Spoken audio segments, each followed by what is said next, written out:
சிந்தனையாலும் சுந்தரவேலும் சேவல் கொடியரும் செந்தமிழ் நாடும் வணக்கம் அன்பர்களே, நான் உங்கள் நித்திலா பாலாஜி.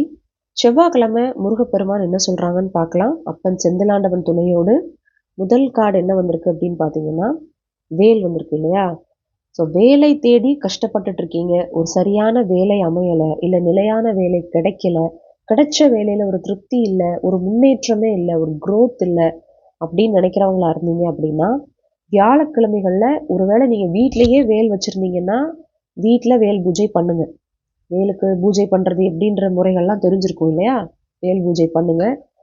வீட்டில் வேல் இல்லை அப்படின்றவங்க அதுக்காக தனியாக போய் வேல் வாங்கணும்னு அவசியம் கிடையாது. முருகன் கோவிலுக்கு சென்று வேல் பூஜைக்கான அபிஷேக பொருட்களை வாங்கி கொடுங்க. முக்கியமாக பால் வாங்கி கொடுத்து பால் அபிஷேகம் பார்த்துட்டு வாங்க. நிச்சயமாக நல்லது நடக்கும். வியாழக்கிழமைகளில் இதை பண்ணுங்க. ரெண்டாவது கார்டு பார்த்தீங்கன்னா இவ்வளோ கம்பீரமாக வந்து நின்றுருக்காரு பாருங்க முருகன்.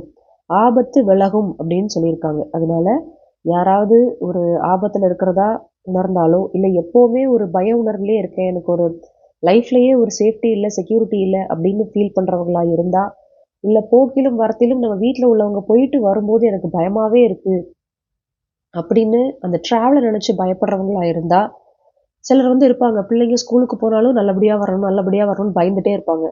வீட்டில் உள்ளவங்க ஆஃபீஸ்க்கு வேலைக்கு போனால் சிலர் பயப்படுவாங்க. சிலர் வந்து வீட்டில் உள்ளவங்க வெளியூர் வெளிநாட்டில் இருக்கும்போது அவங்கக்கிட்ட காட்டிக்க மாட்டாங்க. ஆனால் எப்போவுமே உள்ளுக்குள்ள ஒரு பயம் இருந்துகிட்டே இருக்கும். மனிதனாக பிறந்த எல்லாருக்குமே நம்ம கூட இருக்கிற எல்லாரும் நல்லா இருக்கணும், நம்ம உறவுகள் நல்லா இருக்கணும், சேஃபாக இருக்கணுன்ற எண்ணம் எப்போதும் இருக்கும். ஆனால் ஒரு சிலர் அதை எல்லாத்தையும் தாண்டி ஒரு பயத்தோடயே இருப்பாங்க. ஒரு நியூஸ் பார்த்தா, ஒரு ஆக்சிடென்ட் நியூஸ் படித்தா, நம்ம வீட்டில் உள்ளவங்களுக்கு இப்படி ஆயிருமோ, நம்ம ஸ்கூலுக்கு போன குழந்தைக்கு இப்படி ஆயிருமோ, கணவருக்கு இப்படி ஆயிருமோ, மனைவிக்கு இப்படி ஆயிருமோன்ற ஒரு பயத்திலே இருப்பாங்க. சிலர் வந்து நிறைய நல்லது பண்ணதுனாலே நிறைய எதிரிகளை சம்பாதிச்சும் வச்சிருப்பாங்க. அந்த மாதிரி பயத்துல இருக்கிற எல்லாருமே பயத்தை விட்டுருங்க.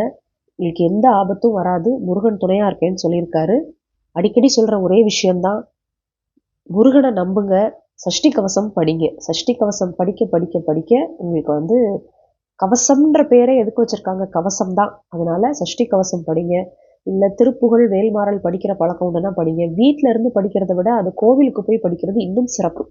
ஏன்னா வீடுன்றது எல்லாரும் சேர்ந்து இருக்கக்கூடிய இடம். ஆனால் கோயில்ன்றது கடவுளுக்காகவே இருக்கிற இடம் இல்லையா? அதனால கோயிலுக்கு போயிட்டு அங்கே உட்காந்து சஷ்டி கவசம் திருப்புகள்லாம் பாராயணம் பண்ணுங்க. நிச்சயமா நல்லதே நடக்கும். இந்த பதிவை பார்க்குற எல்லாருமே ஓம் சரவணபவா அப்படின்னு கமெண்ட் பண்ணுங்க. நன்றி அன்பர்களே.